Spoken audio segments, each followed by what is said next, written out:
L'univers The Walking Dead est encore sur le point de s'agrandir avec The Ones Who Live, et ça promet du très lourd, sauf qu'un gros problème persiste. Salut et bienvenue sur Anakaland. Aujourd'hui une vidéo sur la prochaine série du Walking Dead Universe, le très attendu spin-off sur Rick et Michonne. Toujours sous la supervision de Scott Gimple, qui avait offert à The Walking Dead toutes ses lettres de noblesse, il semblerait donc logique que cette série en 6 épisodes sera un succès, ou en tout cas un digne héritier de la franchise, on ne peut qu'espérer. Là encore, toutefois, mauvaise nouvelle. Comme pour Daryl Dixon, cette nouvelle série n'a toujours pas de diffuseur annoncé pour la France. Là où c'était un scandale concernant une série tournée chez nous, ici c'est un peu moins surprenant. Mais ce n'est pas le sujet de la vidéo. On va plutôt parler des futures aventures de Rick et Michonne, énième itération de The Walking Dead, et du plus gros problème auquel les spectateurs vont se confronter pour une expérience complète. Alors bien sûr, abonnez-vous, commentez la vidéo et restez avec moi jusqu'au bout pour vous préparer à la sortie de The Walking Dead, The One Who Live. Just know, I love you. Pour commencer, ce nouveau projet avait déjà parcouru du chemin avant de devenir la série que l'on ne va pas tarder à découvrir. Il avait été annoncé à l'origine qu'Andrew Lincoln, l'acteur qui incarne Rick Grimes, reprendrait son rôle seulement dans une trilogie de films consacrée à son personnage et son destin après la série. Ces films étaient en développement sous la supervision de Scott Gimple, le responsable créatif de l'univers The Walking Dead. L'objectif était d'explorer davantage le destin de Rick et de répondre aux questions laissées en suspens dans la série principale. Mais au final, après le départ de Danai Gurira, alias Michonne, c'est carrément une nouvelle série qui est née, reprenant probablement les enjeux de ces 3 films, mais avec l'ajout de Michonne et de sa quête pour retrouver Rick. The Ones Who Live, ceux qui vivent, à traduire plutôt comme ceux qui restent avec la mélancolie que ça implique, sera donc l'aboutissement de nombreuses années de spéculation sur ce qui avait bien pu advenir de Rick après son enlèvement par Jadis dans la saison 9 et le départ de Michonne avec ses nouveaux amis.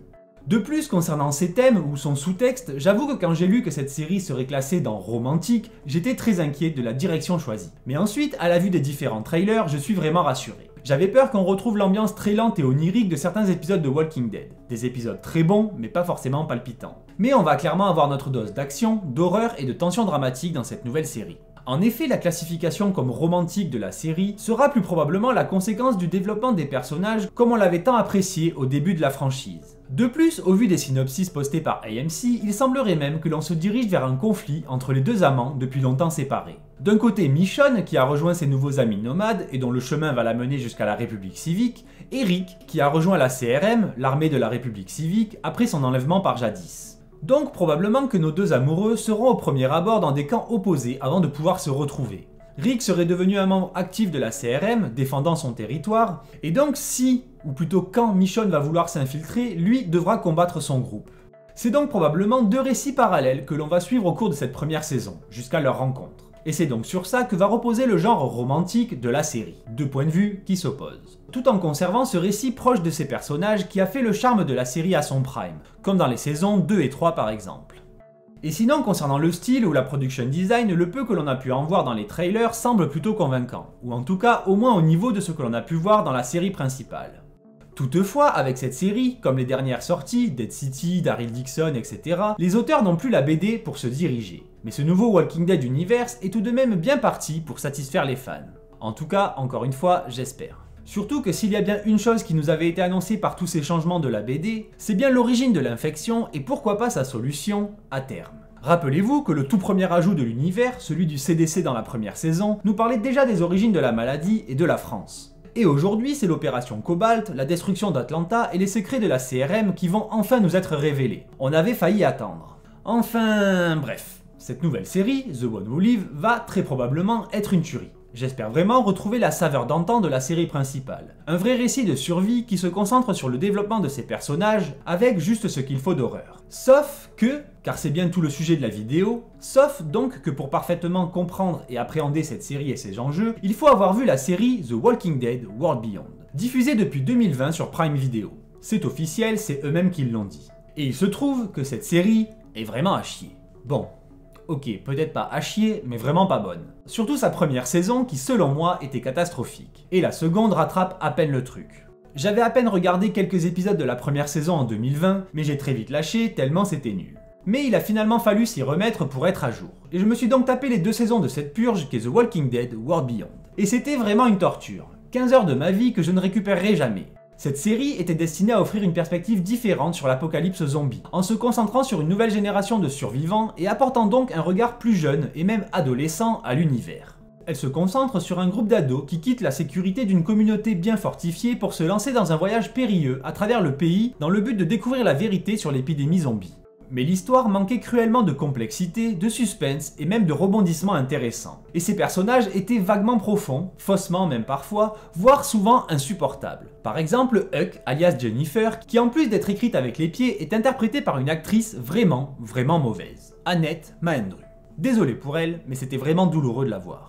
Et il en va de même pour la plupart d'entre eux. Les ados mal dégrossis, Iris et Hop qui sont à tour de rôle et pour différentes raisons hyper chiantes et souvent mal écrites aussi. Les personnages changent d'avis, d'objectif ou autre sur des coups de tête sans raison apparente. Et ce n'est qu'un des exemples de lacunes d'écriture de cette série. Et les adultes ne sont pas en reste non plus. Entre le père, la scientifique et les autres, seul Félix sort un peu du lot. De même que le lieutenant-colonel Elisabeth Kublek, qui est plutôt pas mal, surtout au début. Un bon potentiel de méchante. Mais très vite, son histoire est gâchée par les interactions avec sa fille, puis l'arrivée de Jadis la met complètement de côté. En somme, des persos sans charisme, vraiment moyens, pour ne pas dire carrément mauvais. Petite parenthèse, mais par exemple, l'intérêt de voir des gosses dans la série d'origine est complètement biaisé dans World Beyond. Dans The Walking Dead, Carl, Judith ou même Sophia de son temps avaient une véritable utilité dans le récit. Le monde est dangereux et il pourrait les changer, alors que là, les gosses qui ne sont jamais sortis s'en sortent plutôt bien. Aucun ne meurt dans ce monde du dehors. Alors qu'ils sont seuls, contrairement à Carl et compagnie, et en plus, ils sont vraiment pas doués. Et encore une parenthèse dans la parenthèse, mais The World Beyond est la seule série du Walking Dead Universe dans laquelle j'ai réellement senti une inclusivité forcée. Et pour reparler du lien avec les autres séries, justement, World Beyond aurait dû remettre les morts sur le haut du podium des menaces, étant donné que l'on suit des enfants livrés à eux-mêmes. Mais même là, comme je l'ai dit, ça ne marche pas. À aucun moment, ces petits jeunes ne se retrouvent réellement en danger. La série avait vraiment raté une belle occasion ici. Même après, quand la série prend une tournure plus dramatique, une fois dans la base de la CRM, on ne retrouve pas vraiment le ton horrifique ou même d'angoisse que pouvaient faire naître les autres séries de la franchise. Et quand ils essaient de philosopher, ça vole pas bien haut et ça tombe à l'eau. Je crois que la phrase la plus profonde de la série, c'est un truc du genre « Aujourd'hui, il faut parfois faire le mal pour faire le bien ». Waouh, quel scoop. Bref, c'est mauvais. Tout comme la justification de leur quête a posteriori dans la saison 2, un truc que je déteste vraiment dans les séries, et qui, là, en plus, sert à connecter la série avec les autres, avec notamment l'arrivée de Jadis, un peu au dernier moment, 5 épisodes avant la fin. La production design, de son côté, n'était clairement pas à la hauteur non plus des autres séries du Walking Dead Universe. Entre les acteurs qui sont mauvais, les perruques dégueulasses et les costumes sans originalité, ou même les décors qui font vraiment décors de série en carton et en plastique, World Beyond n'était vraiment pas à la hauteur de ses sœurs concernant l'immersion du spectateur. Vous avez compris, c'était dur de tenir et je n'ai vraiment pas aimé. La série a un ton plutôt incohérent. Et c'est aussi ce qui me fait dire que la direction finale de la série World Beyond a changé en cours de route. La série ne devait probablement pas se connecter au reste de l'univers. Il me semble même que c'est comme ça qu'elle avait été annoncée au début, comme un spin-off sans lien avec la trame centrale de la franchise. Et c'est donc pour ça que le personnage de Jadis, qui sert de lien avec la série principale et le secret sur le destin de Rick, sort de nulle part au milieu de la saison 2, pour accorder les wagons du spin-off au récit de Rick. Un peu à la va-vite et au dernier moment, et la série devient enfin un peu palpitante. Vraiment un petit peu. Jadis, comme je l'ai dit, éclipse complètement la méchante initiale de la série, le lieutenant-colonel Kublek, qui disparaît de la série quand ils ont voulu rattraper l'histoire principale. Pour donc laisser la place d'antagoniste à Jadis. Et même à la fin, elle se débarrasse définitivement de Kublek, car elle ne va plus servir à rien et qu'il ne faudrait pas non plus prendre le risque de la voir revenir dans The One Who Live ou une future autre série. Ainsi, ils sont tranquilles pour la nouvelle série, avec seulement Jadis, encore elle, et le Major Général Bill, qui de toute façon n'était pas apparu dans World Beyond. En effet, le point positif de cette série aura été de construire un mythe autour du personnage du Major Général, futur grand antagoniste de la franchise, et probablement le plus grand de tout l'univers, même si je doute qu'il puisse prendre la place de Negan dans le cœur des fans. Et même niveau réception critique et audience, je ne me souviens pas que World Beyond ait vraiment fait parler d'elle à l'époque. La série a reçu des critiques mitigées, avec certaines éloges pour son exploration d'une perspective juvénile dans l'univers de The Walking Dead, mais également des critiques pour son rythme lent et son manque d'intensité par rapport aux autres séries, ce qui aurait donc expliqué son arrêt après seulement 2 saisons et une fin en nœud de boudin. Alors que, étonnamment, son intrigue était apparemment prévue dès le début pour seulement 2 saisons, ce qui est étrange au vu du changement de rythme, de narration et d'enjeu entre la saison 1 et 2. Et surtout, car la série ne semble pas vraiment finie. Sans parler de la scène post-générique qui permettait une nouvelle ouverture, et surtout un lien direct avec la première saison de la série principale, et qui, finalement, était la porte ouverte aux nouvelles aventures de Daryl en France. Et là, maintenant, c'est au tour de la République civique de faire son retour dans The One Who Live. Ce qui laisse donc un fort sentiment qu'elle va presque se placer comme une 3ème saison de World Beyond. Mais le pire de tout, c'est finalement qu'on apprend très peu de choses utiles pour The One Who Live dans World Beyond.